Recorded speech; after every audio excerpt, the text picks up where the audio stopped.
People ain't refusing to work because they're lazy or whatever. Nah, they're refusing to work for garbage wages. No benefits, crazy hours, and jobs that go nowhere. And they are right to refuse that BS. If businesses and economies can't survive without exploiting people like that, then they deserve to fail, period. For this video, I'm gonna do something different. Usually I'm all about hating on capitalism, but for this one, I'm gonna act like the biggest pro-capitalist ever. Why? Because I want to see if this society can actually live up to its own capitalist rules. Spoiler, it can't. Look at this crap. 1 in 5 Americans is depressed. 42% are obese and 45% feel burned out and used up because of their jobs. And if you think it's just because younger people are soft, think again. For the first time in 20 years, life expectancy in the US is going down. People are literally dying younger, even though US has the best medical tech ever. What does that tell you? This system, the whole freaking society, depends on people being stressed, sick, and worked to death just to keep running.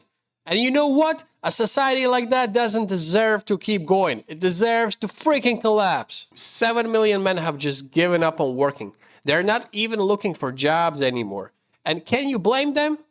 Work is miserable for most people. It screws up your body and your mind. If you want me to put myself through that hell, you better give me a good goddamn reason. And $7 an hour ain't it. We're always told, society doesn't owe you anything. The world doesn't owe you anything. Okay, fine. But if that's true, then I don't owe this world shit either. That includes my labor. When I say this, people always respond with, but somebody has to work or the system will collapse.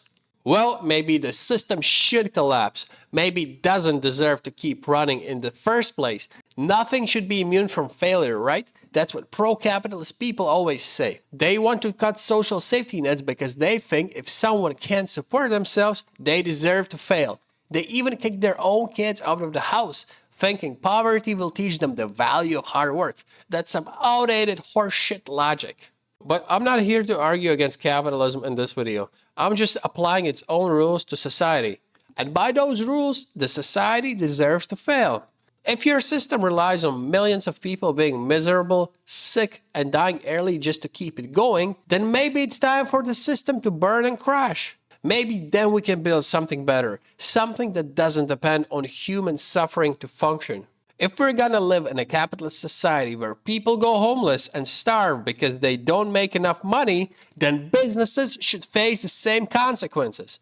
I'm so tired of hearing, we can't raise wages, businesses can't afford it. It's a freaking lie. But even if it was true, if a business can't pay a living wage, then it's a failed business. It deserves to die, just like a person who can't make enough to survive is considered a failure. These are all capitalist ideas, right? But notice how suddenly everyone becomes a socialist when it's time to bail out rich people's failed businesses.